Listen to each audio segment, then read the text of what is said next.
Anda kembali bersama kami di 60 Menit Special Report. Saudara punya status baru sebagai daerah khusus bersamaan dengan pemimpin baru yang segera dilantik. Besar harapan dari warga untuk Jakarta yang lebih baik. Pengamat kebijakan publik menilai perubahan status menjadi DKJ jadi momentum Pemprov untuk mengurai sejumlah masalah klasik Jakarta seperti kemacetan, banjir, ketimpangan, hingga polusi.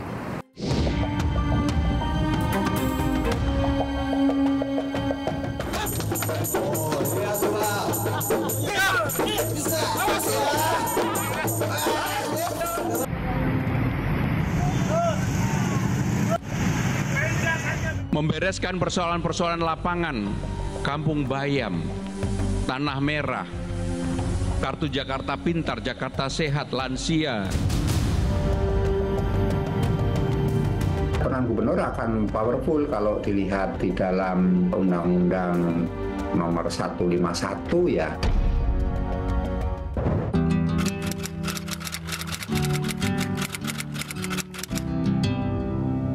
Lebih banyak buka kawasan hijau gitu buat anak-anak muda gitu, nggak terlalu banyak polusi lagi dan lebih asri gitu. Beberapa tahun lagi pemerintah itu mengeluarkan kebijakan yang bakal membuat daerah seperti Jakarta Utara ini tuh terselamatkan. Mudah-mudahan lebih berhati-hati dalam setiap kebijakannya, dan rasanya saat ini tuh tidak perlu program-program pembaruan, tapi sebetulnya membenahi masalah-masalah yang sudah ada.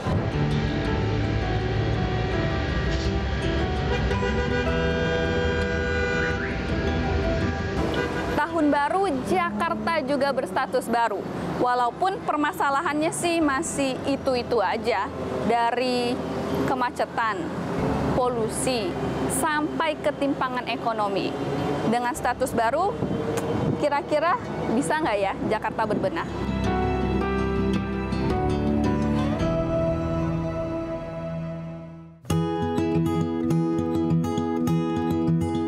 Saya bergelut di dunia kesenian itu dari tahun 96. Kita nonton ondel-ondelnya.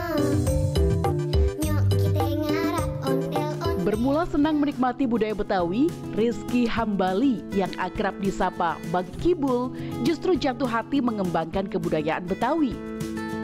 Hampir 30 tahun silam, Rizky menghabiskan harinya di dunia kesenian. Mulai dari membuat ondel-ondel, pengiring gendang pencak silat, hingga mengajar silat dilakoninya demi melestarikan kebudayaan khas Jakarta.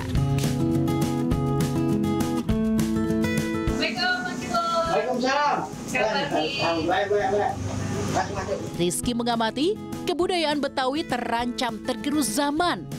Minat anak muda melestarikan kebudayaan lokal kian minim. Perhatian dan apresiasi pemerintah Provinsi Jakarta pun jadi tantangan.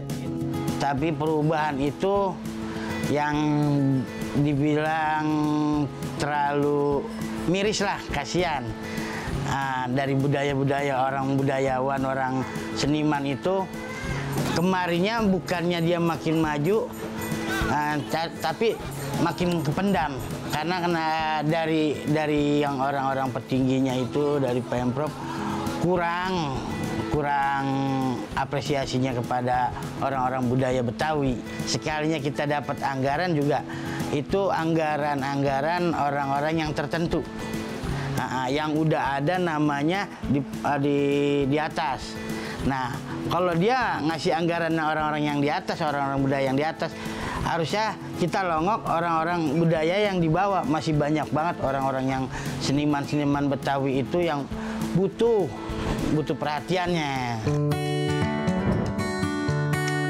Dedikasi terhadap budaya Betawi ia buktikan lewat penghargaan Muri kala mengiringi ratusan pesilat pecahkan rekor atraksi silat Betawi nonstop terlama selama 24 jam. Namun sayang, pengabdiannya tak berbanding lurus dengan apresiasi dari pemerintah Provinsi Jakarta.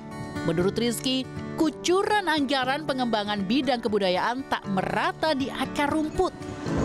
Rizky berharap pemimpin terpilih daerah khusus Jakarta melongok masalah pengembangan kebudayaan yang jalan di tempat serta kesejahteraan pekerja seni. Belum ada bantuan sama sekali. Tolong perhatiin satu, dari kebudayaannya. Soalnya saya bilang kenapa? Bila mana orang-orang asing datang ke Jakarta, itu dia pengen tahu masalah keseniannya. Nah, biar Jakarta itu punya kekayaan kesenian. Tolong perhatiin keseniannya. Soalnya dari kesenian Betawi itu dia benar-benar bakal ngewarnain yang namanya Jakarta. Tolong benahi yang namanya pengamen ondel-ondel.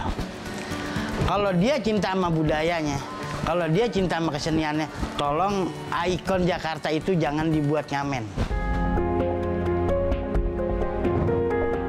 Secara resmi kami mengumumkan penetapan pasangan calon gubernur dan wakil gubernur Provinsi Daerah Khusus Jakarta nomor 23, Saudara Dr. Insinyur Pramanung Wibowo MM dan Saudara Haji Rano SP. Selasa 14 Januari 2025 lalu, DPRD Jakarta resmi tetapkan Pramono Anung Rano Karno sebagai gubernur dan wakil gubernur Jakarta. Jika tidak ada perubahan, keduanya akan dilantik pada 7 Februari mendatang. Pada masa kampanye pemilihan Gubernur Wakil Gubernur Jakarta 2024 silam, sederet janji manis disampaikan Pramono Rano. Secara nyata, banjir akan menjadi salah satu prioritas APBD DKI 2025. Normalisasi sungai harus segera diselesaikan. Gubernur dan wakil gubernur terpilih dengan tagline Jakarta Menyala ini berjanji akan mengatasi kebanjiran, macet, dan pengangguran, serta memberi sarapan gratis bagi anak sekolah. Namanya Trans Jabodetabek, bukan lagi Transjakarta. Ada 15 golongan yang akan dibebaskan, termasuk TNI, Polri, ASN, dan disabilitas ada di dalamnya. Secara spesifik, program andalan Pramdul meliputi penyediaan Transjakarta Laut untuk warga Kepulauan Seribu, mewujudkan satu kampung satu sarjana, memasang CCTV di setiap RT RW, pembebasan kampung bayam, hingga menggratiskan Trans Jabodetabek untuk 15 golongan. Terkhusus di bidang kesenian, dicanangkan Perda untuk Kemajuan Kebudayaan Betawi. Udah waktunya Betawi ke tengah lagi. Dulu kita ditaruh di pinggir. Lenong udah gak ada yang mau nanggep. Gambang Kromong yang main tua-tua. Tanjidor juga kesian. Ondel-ondel cuma jadi mainan. Jakarta akan punya pemimpin baru, tapi permasalahan utama masih sama. Pakar Perencanaan Kota Universitas Indonesia Ahmad Gamal menilai permasalahan utama Jakarta berkaitan dengan perencanaan, mulai dari perencanaan tata ruang hingga perumahan dan permukiman. Sering bilang Jakarta tuh nggak punya masalah macet, yang kita punya adalah masalah perumahan. Kenapa Jakarta macet? Karena orang yang bekerja di Jakarta tidak tinggal di Jakarta, tinggalnya di Bodetabek, dan implikasinya mereka harus bepergian dari rumah mereka ke kantornya setiap pagi dan kemudian pulang di sore hari. Jadi kemudian beban jalan dan beban transportasi publik jadi tinggi. Sebetulnya macet bisa diselesaikan kalau misalnya ketersediaan rumah di Jakarta itu memadai, dan implikasinya kalau kemudian ketersediaan rumah juga memadai, artinya orang nggak perlu commuting. Kalau mereka nggak perlu commuting, polusi juga akan lebih rendah, karena 40% dari polusi udara itu sebetulnya kontribusinya dari kendaraan bermotor. Di balik gedung pencakar langit Jakarta, tersimpan jutaan rumah tangga yang tak memiliki tempat tinggal. Data BPS tahun 2022 mencatat hanya 56% rumah tangga saja yang memiliki rumah. Bahkan, Jakarta menjadi provinsi dengan tingkat kepemilikan hunian terendah di Indonesia. Menurut pakar perencanaan kota Universitas Indonesia Ahmad Gamal, Pemprov Jakarta harus melanjutkan program penyediaan hunian rumah bagi warganya. Berdasarkan perhitungannya, pembangunan bertahap hingga 20 tahun mendatang, Pemprov dapat membangun 78.000 unit hunian dengan investasi puluhan triliun rupiah. Memang butuh anggaran besar, namun potensi ekonomi yang tercipta serta kerugian macet Jakarta senilai 100 triliun rupiah per tahun bisa diminimalisir. Apapun namanya, dulu namanya DP 0, lalu kemudian berubah menjadi rumah terjangkau dan seterusnya begitu. Ini harus dilanjutkan, dan berbagai macam program subsidi yang diberikan kebermanfaatan langsung bagi masyarakat. Misalnya dulu ada subsidi yang disalurkan melalui Jaklingko gitu ya, sehingga kemudian masyarakat bisa membayar dengan lebih murah untuk naik kendaraan umum.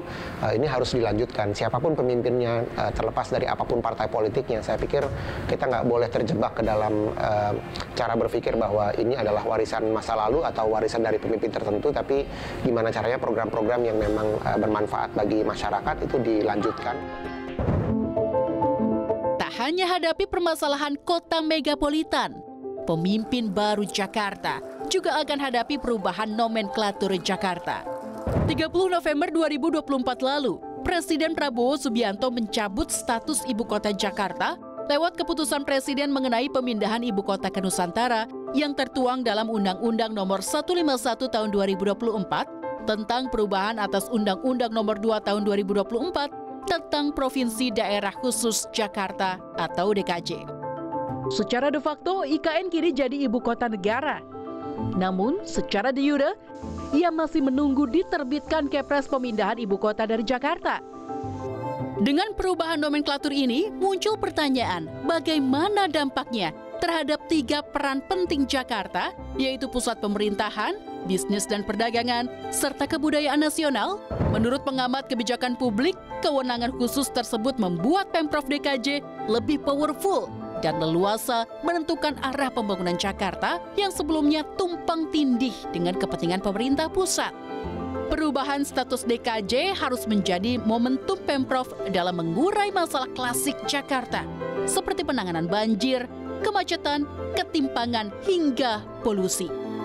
Peran gubernur akan powerful kalau dilihat di dalam Undang-Undang Nomor 151 ya, memberikan roh bagi Jakarta untuk setidaknya para pemimpinnya ya, nanti gubernur lah dalam hal ini dan jajarannya termasuk DPRD-nya untuk secara kreatif inovatif mengembangkan Jakarta di samping mengatasi masalah-masalah klasik ya macet, banjir, pengangguran, kemudian juga harga-harga pokok yang terus mahal. Kemudian itu juga harus harus diatasi, tapi juga bagaimana Jakarta nanti menciptakan itu istilahnya suasana yang nyaman bagi investor.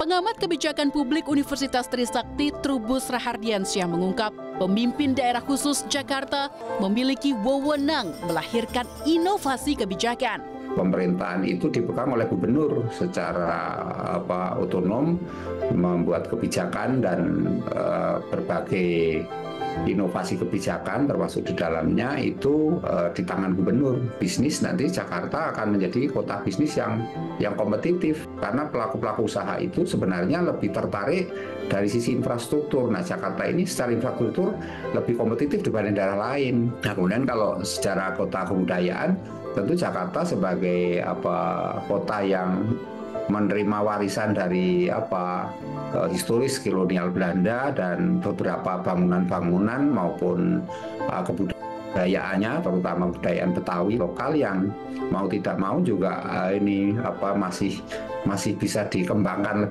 lebih unggul lagi. Pasal 19 ayat 3 Undang-Undang Nomor 2 Tahun 2024 tentang Provinsi DKJ menyebut Pemprov DKJ memiliki 15 kewenangan khusus meliputi pekerjaan umum dan penataan ruang, perumahan dan kawasan permukiman, ketenagakerjaan hingga kebudayaan. Khusus kebudayaan, Pasal 31 ayat 1 huruf A diamanatkan prioritas kemajuan kebudayaan Betawi dan kebudayaan lain yang berkembang di Jakarta. Apapun status Jakarta dan siapapun pemimpinnya, warga Jakarta berharap perubahan yang terjadi membawa kebaikan. Rizky misalnya mengaku tetap optimis akan masa depan Jakarta meski ibu kota akan berpindah. Berstatus daerah khusus Jakarta, ia berharap Pemprov Jakarta lebih fokus mengembangkan kebudayaan Betawi sebagai pintu masuk wisatawan mengenal Indonesia melalui ikon Jakarta, kota global.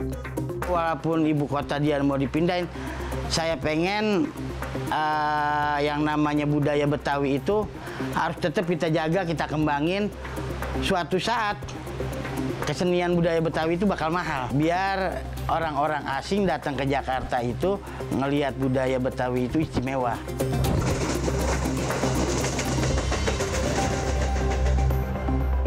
Status daerah khusus Jakarta menjadi asa warga akan perubahan yang signifikan. Mampukah negara mengurai kisah klasik semeraut Jakarta dan sejahterakan kaum papa?